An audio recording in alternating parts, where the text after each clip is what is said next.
सभी को प्रणाम, अनंत आभार। रामचरितमानस पाठ के में आज 17वां विश्राम। आइए सभी देव शक्तियों का आवाहन करते हुए आरंभ करते हैं। ओम भूर्भुवः स्वः तत्सवितुर्वरेण्यं भर्गो देवस्य धीमहि धियो यो नः प्रचोदयात्। सियावर राम जय जय राम, हमारे प्रभु राम जय जय राम। सियावर राम जय जय राम, हम जय जय राम। पूनम दीदी, आपसे अनुरोध, अनम्यूट करके आगे का पाठ ले लीजिए। सभी को राम राम। आइए गुरु चरणों के में प्रणाम करते हुए आज का पाठ शुरू करेंगे। ओम गुरुर्ब्रह्मा गुरुर्विष्णु गुरुर्देवो महेश्वरः गुरुर्साक्षात् परं ब्रह्म तस्मै श्री गुरुवे नमः। अखण्डमण्डलाकारं व्याप्तं येन चराचरं तत्पदं दर्शितं येन तस्मै श्रीगुरुवे नमः। मातृवत् लालित्री च पितृवत् मार्गदर्शिका नमोऽस्तु ते गुरुसत्तायै श्रद्धा प्रज्ञायुता च। आज पाठ शुरू करने से पहले कल का एक बड़ा प्यारा सा प्रसंग है, उसे बताऊंगी। कल अंजू दीदी ने प्रयागराज के अक्षय वट की बात कही थी, और तो उन्होंने उसमें कहा कि वो आम लोगों के लिए खुला नहीं है, सब लोग नहीं जा सकते, वो उसकी बैरिकेडिंग है। तो आज सुबह ध्यान में बैठी तो ऐसे लगा हम लोग ने ऐसे बात कही थी, हम अंजू दीदी हम लोग को साथ में ले जा रही हैं और हम सब लोग वहां उस वट वृक्ष के उसमें बैठ के, छाया में बैठ के ध्यान कर रहे हैं, और गुरुदेव मन्या माता जी हम सब लोगों के ऊपर पुष्प वर्षा कर रहे हैं। कितना प्यारा स्वभाव है। और इसके साथ ही अब हम आगे का पाठ शुरू करेंगे। अभी तक हमने पढ़ा कि वो जो है, गुरु जो है और उनके साथ और केवट भगवान जी के चरणों की वो महिमा जानते हैं, कहते हैं किस तरह से तुम्हारे उससे जल चरणों से वो होके एक पत्थर नारी बन गया, तो हमारी नाव कहीं, हमारा तो सब रोजी रोटी चली जाएगी। तो फिर वो क्या ही उनका दिव्य सौभाग्य है कि उन्होंने उनके चरण के वो चरणामृत पिया, और उसके बाद भरद्वाज मुनि के आश्रम से होते हुए फिर वो आगे वन में जानते हैं। वन में उनका जो वह सन्यासी रूप है और वनवासी रूप जो है, वो सब देख के वन के लोग बड़े आनंदित होते हैं। वहां पे गांव के स्त्री पुरुष उनको देख के, ये धनुष बाण भी है इनके हाथ में, इतनी सुंदर सी स्त्री है और वनवासी उसमें जा रहे हैं। और वही के उसी के आगे से हम लोग आगे का आज का पाठ शुरू करते हैं। तो गांव की स्त्रियां जो हैं वो सीता जी से पूछती हैं कि उनका परिचय जानने के लिए, उसी के आगे से हम पूछते हैं। हे सुमुखी, कहो तो अपनी सुंदरता से करोड़ों कामदेवों को लजाने वाले ये तुम्हारे कौन है। उनकी ऐसी प्रेममयी सुंदर वाणी सुनकर सीता जी सकुचा गईं और मन ही मन मुस्कुराई। उत्तम गौर वर्ण वाली सीता जी उनको देखकर संकोचवश पृथ्वी की ओर देखती हैं। वे दोनों ओर के संकोच से सकुचा रही हैं, अर्थात न बताने में ग्राम की स्त्रियों को दुख होने का संकोच है, और बताने में लज्जा रूप संकोच। हिरण के बच्चे के सदृश नेत्र वाली और कोकिल की सी वाणी वाली सीता जी सकुचाकर प्रेम सहित मधुर वचन बोली। जो ये सहज स्वभाव, सुंदर और गोरे शरीर के हैं, उनका नाम लक्ष्मण है, ये मेरे छोटे देवर हैं।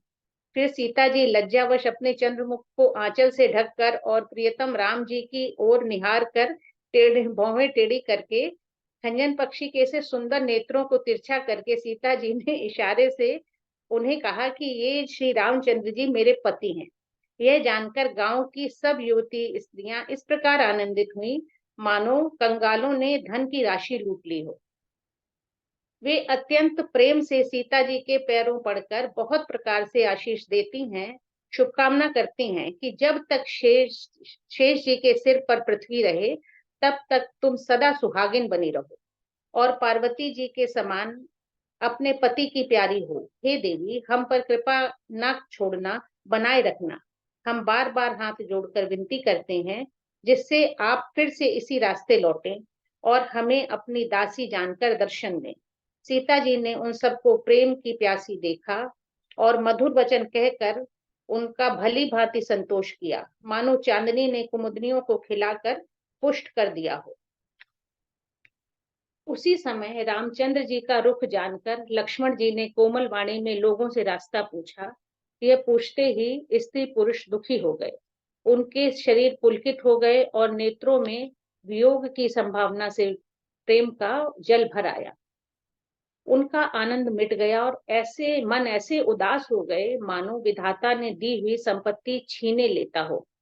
कर्म की गति समझकर उन्होंने धैर्य धारण किया और अच्छी तरह निर्णय करके सुगम मार्ग बतला दिया।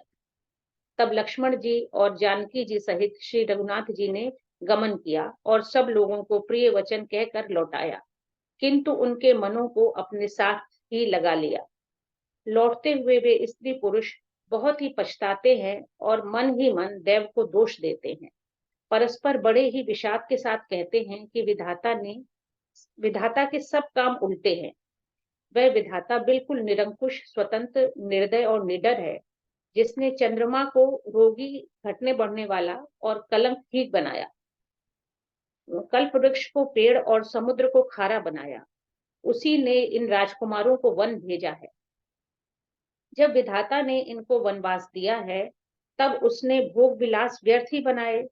जब ये जब ये बिना जूते के नंगे ही पैरों रास्ते में चल रहे हैं, तब विधाता अनेकों वाहन सवारियां व्यर्थ ही रचे।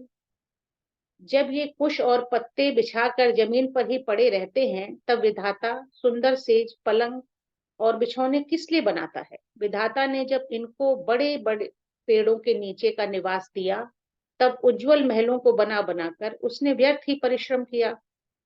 जो ये सुंदर और अत्यंत सुकुमार होकर मुनियों के वल्कल वस्त्र पहनते और जटा धारण करते हैं, तो फिर करतार विधाता ने भांति भांति के गहने और कपड़े व्यथा ही बनाए। जो ये कंद मूल फल खाते हैं, तो जगत में अमृत आदि व्यर्थ ही हैं। कोई एक कहते हैं ये स्वभाव से ही सुंदर है, इनका सौंदर्य माधुर्य नित्य और स्वाभाविक है, ये अपने आप प्रकट हुए हैं, ब्रह्मा के बनाए नहीं हैं।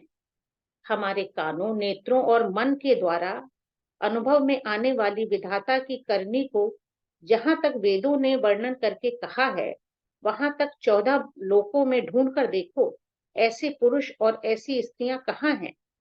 कहीं भी नहीं है। इसी से सिद्ध है कि ये विधाता के 14 लोकों से अलग है और अपनी महिमा से ही आप निर्मित हुए हैं। इन्हें देखकर विधाता का मन अनुरक्त हो गया। तब तब वह भी इन्हीं की इसी उपमा के योग्य दूसरे स्त्री पुरुष को बनाने लगा। उसने बहुत परिश्रम किया, परंतु कोई उसकी अटकल में ही नहीं आया। इसी ईर्ष्या के मारे उसने इनको जंगल में लाकर छिपा दिया है।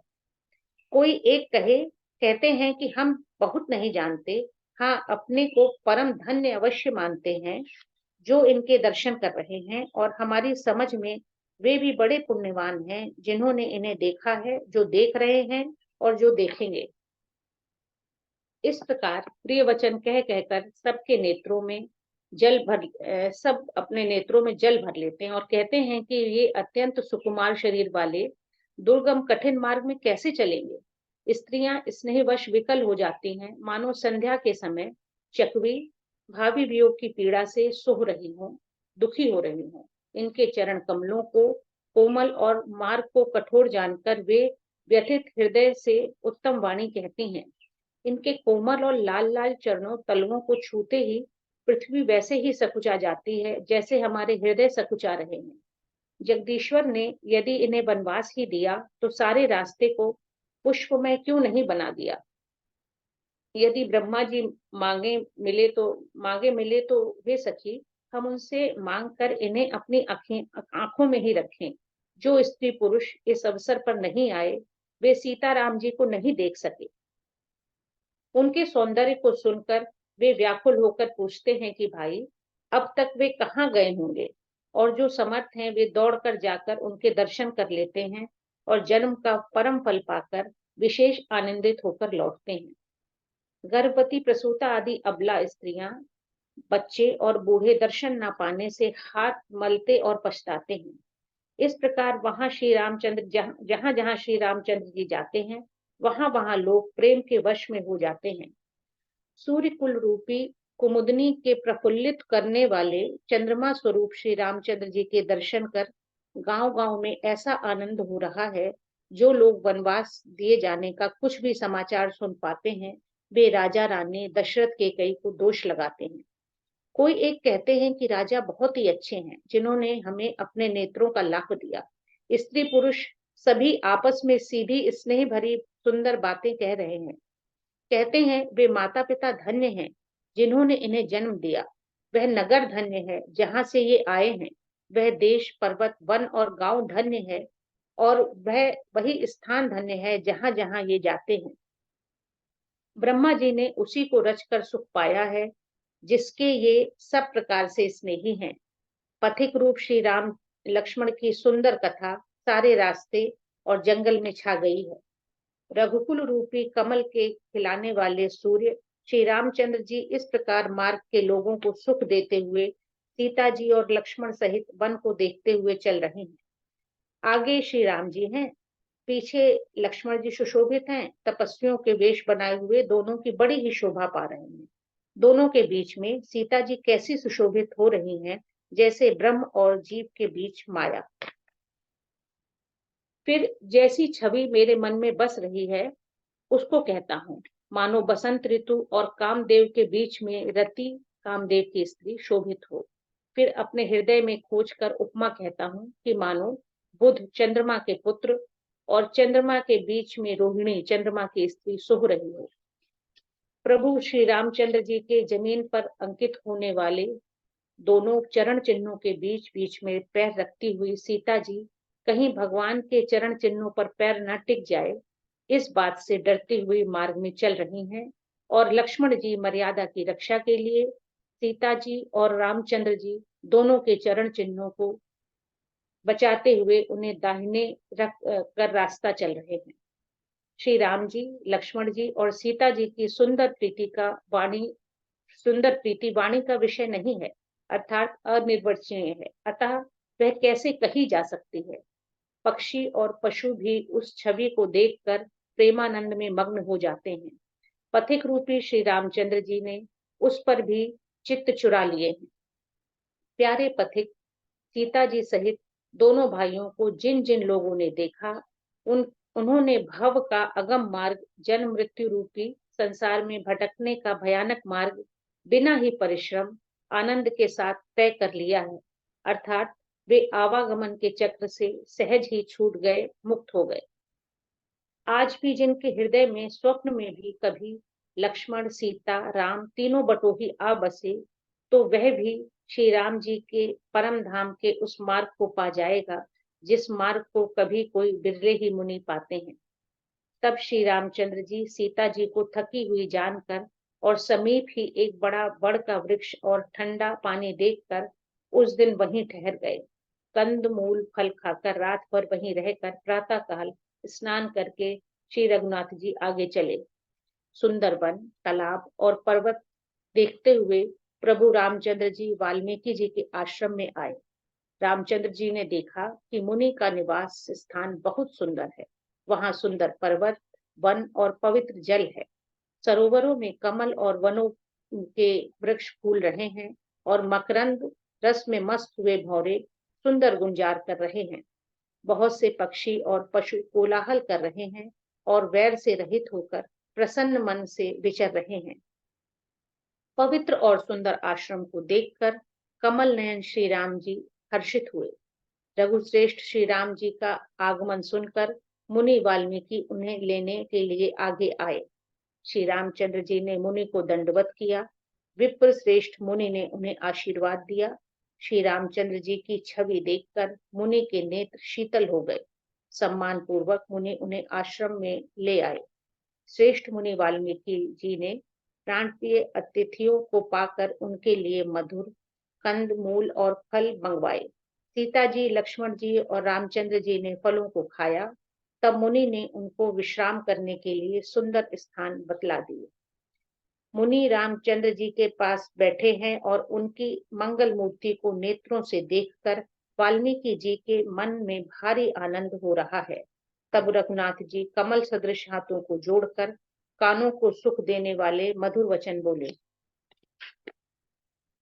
हे मुनिनाथ, आप त्रिकालदर्शी हैं। संपूर्ण विश्व आपके लिए हथेली पर रखे हुए बेर के समान है।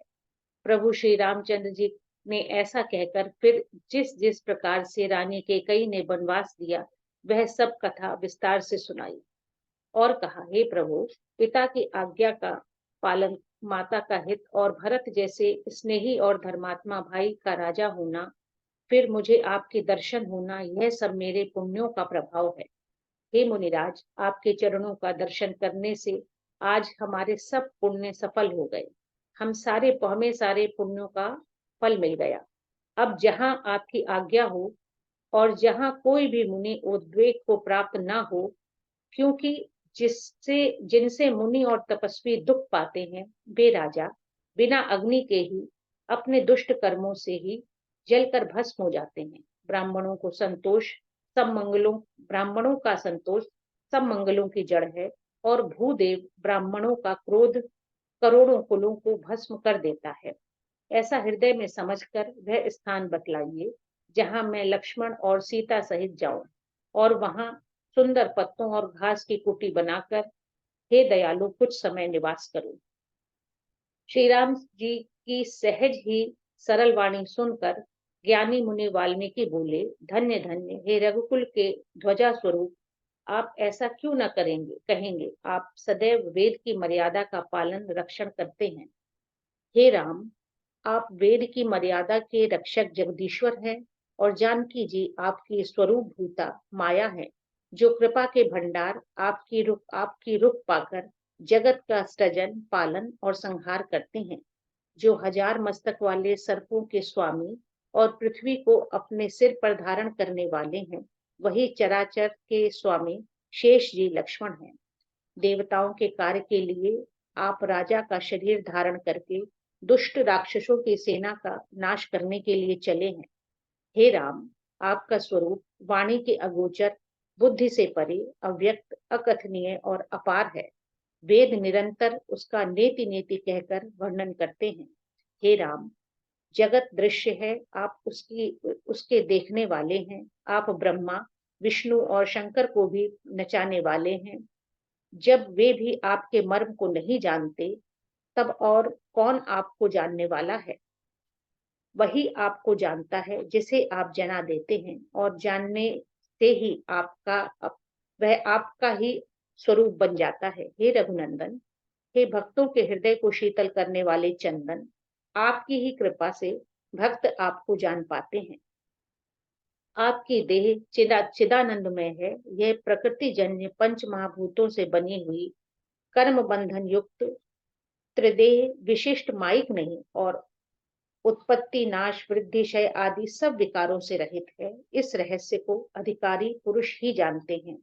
आपने देवता और संतों के कार्य के लिए नर शरीर धारण किया है, और प्रकृति के तत्वों से निर्मित देह वाले साधारण राजाओं की तरह से कहते और करते हैं। हे राम, आपके चरित्र को देखकर और सुनकर मूर्ख लोग तो मोह को प्राप्त होते हैं, और ज्ञानी जन सुखी होते हैं। आप जो कुछ कहते हैं करते हैं, वह सब सत्य उचित ही है, क्योंकि जैसा स्वांग भरे वैसा ही नाचना भी तो चाहिए। आप इस समय मनुष्य रूप में हैं, अतः मनुष्योचित व्यवहार करना ठीक ही है। आपने मुझसे पूछा कि मैं कहाँ रहूं, परंतु मैं ये पूछते सकुचाता हूँ कि आप ना हो जहां आप ना हो वह स्थान बता दीजिए, मैं आपके रहने के लिए स्थान दिखाऊं। मुनि ने प्रेम रस से सने हुए वचन सुनकर मुनि के प्रेम रस से सने हुए वचन सुनकर श्री रामचंद्र जी रहस्य खुल जाने के डर से सकुचाकर मन में मुस्काए। वाल्मीकि जी हंसकर फिर अमृत रस में डुबोई हुई मीठी वाणी बोले, हे राम जी, सुनिए, अब मैं वो स्थान बताता हूँ जहाँ आप सीता जी और लक्ष्मण जी समेत निवास करिए, जिनके कान समुद्र की भांति आपकी सुंदर कथा रूपी अनेकों सुंदर नदियों से निरंतर भरते रहते हैं, परंतु कभी भी पूरे तृप्त नहीं होते। उनके हृदय आपके लिए सुंदर घर हैं, और जिन्होंने अपने नेत्रों को चातक बना रखा है और जो आपके दर्शन रूपी मेघ के लिए सदा ललायित रहते हैं, तथा जो भारी-भारी नदियों, समुद्रों और झीलों का निरादर करते हैं और आपके सौंदर्य रूपी मेघ के एक बूंद जल से सुखी हो जाते हैं, अर्थात आपके दिव्य सच्चिदानंदमय स्वरूप के किसी एक अंग की जरा सी भी झांकी के समान स्थूल, सूक्ष्म और कारण तीनों जगत के अर्थात स्वर्ग और ब्रह्म लोक तक के सौंदर्य का तिरस्कार करते हैं। हे रघुनाथ जी, उन लोगों के हृदय रूपी सुखदायी भवनों में आप भाई लक्ष्मण जी और सीता जी सहित निवास कीजिए। आपके यशरूपी निर्मल मानसरोवर में जिसकी जीभ हंसिनी बनी हुई और आपके गुण समूह रूपी मोतियों को चुगती रहती है, हे राम जी, आप उसके हृदय में बसिए। जिसकी नासिका प्रभु के पवित्र और सुगंधित सुंदर प्रसाद को नित्य आदर के साथ ग्रहण करती है और जो आपको अर्पण करके भोजन करते हैं और आपके प्रसाद रूप ही वस्त्राभूषण धारण करते हैं, जिनके मस्तक देवता, गुरु और ब्राह्मणों को देखकर बड़ी नम्रता के साथ प्रेम सहित झुक जाते हैं, जिनके हाथ नित्य श्री रामचंद्र जी के चरणों की पूजा करते हैं और जिनके हृदय में श्री रामचंद्र जी आपका ही भरोसा है, दूसरा नहीं, तथा जिनके चरण श्री रामचंद्र जी आपके तीर्थों में चल कर जाते हैं, हे राम जी, आप उनके मन में निवास कीजिए। जो नित्य आपके नाम राम नाम रूप मंत्र राज को जपते हैं और परिवार परिकर सहित आपकी पूजा करते हैं, तथा जो अनेकों प्रकार से तर्पण और हवन करते हैं तथा ब्राह्मणों को भोजन कराकर बहुत दान देते हैं, तथा जो गुरु के हृदय में आप से भी अधिक बड़ा जानकर सर्वभाव से सम्मान करके उनकी सेवा करते हैं और ये सब कर्म करके सबका एकमात्र यही फल मांगते हैं कि श्री रामचंद्र जी के चरणों में हमारी प्रीति हो, उन लोगों के मन रूपी मंदिरों में सीता जी और रघुकुल को आनंदित करने वाले आप दोनों बसिए। जिनके ना तो काम, क्रोध, मद, अभिमान और मोह है, न लोभ है, न शोभ है, न राग है, न द्वेष है और न कपट, दंभ और माया ही है, हे रघुनाथ, आप उनके हृदय में निवास कीजिए। जो सबके प्रिय और सबके हित करने वाले हैं, जिन्हें दुख और सुख तथा प्रशंसा और गाली समान है, जो विचार कर सत्य और प्रिय वचन बोलते हैं, तथा जो जागते सोते आपकी ही शरण है और जो आपको छोड़कर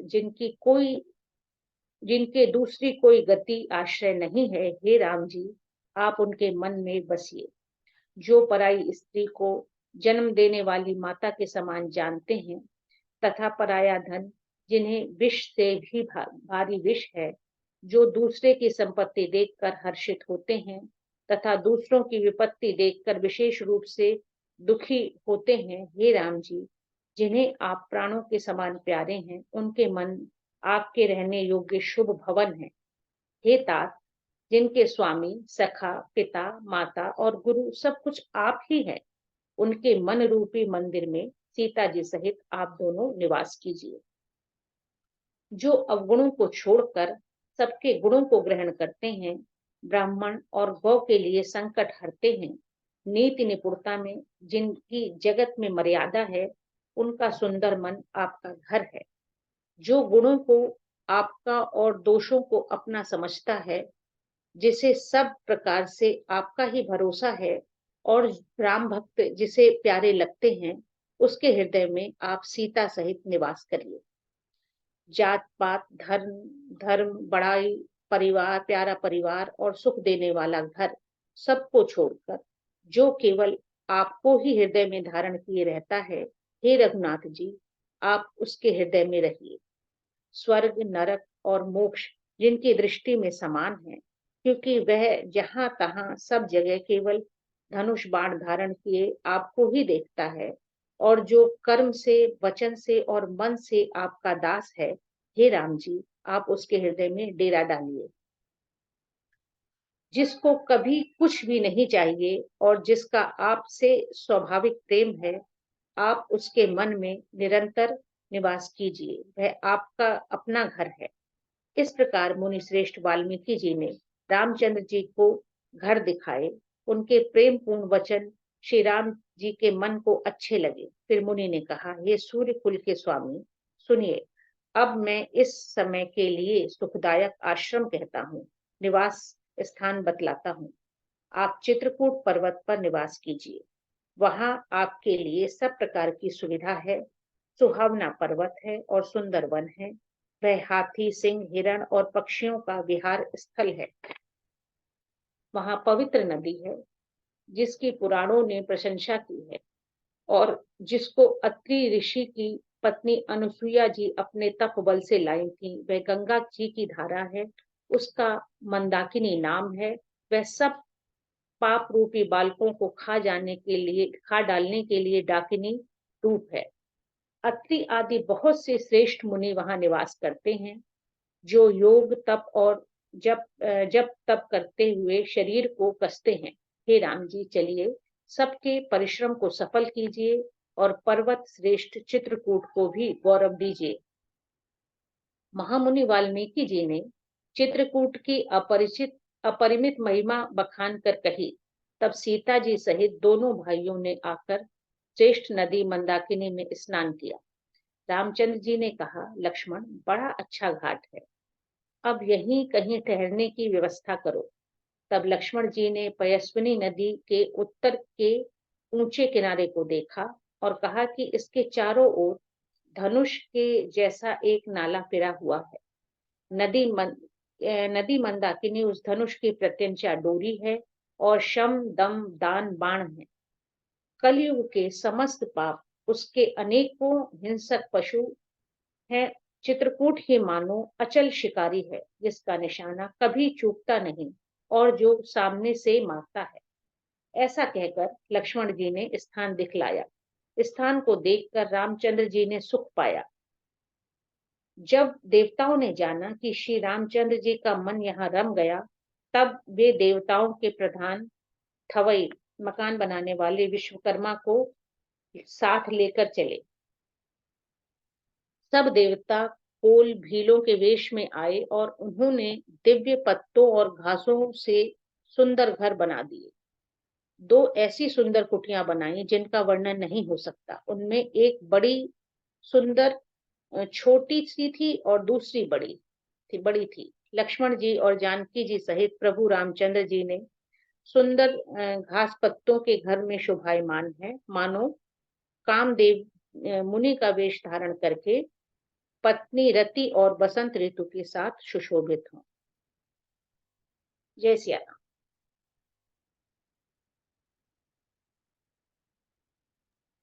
राम सिया राम जय जय राम। राम सिया राम जय जय राम। आज के पाठ को गुरुदेव के चरणों में अर्पित समर्पित करते हैं। गायत्री मंत्र। ओम भूर्भुवः स्वः तत्सवितुर्वरेण्यं भर्गो देवस्य धीमहि धियो यो नः प्रचोदयात्। सभी को प्रणाम। अनंत अनंत आभार।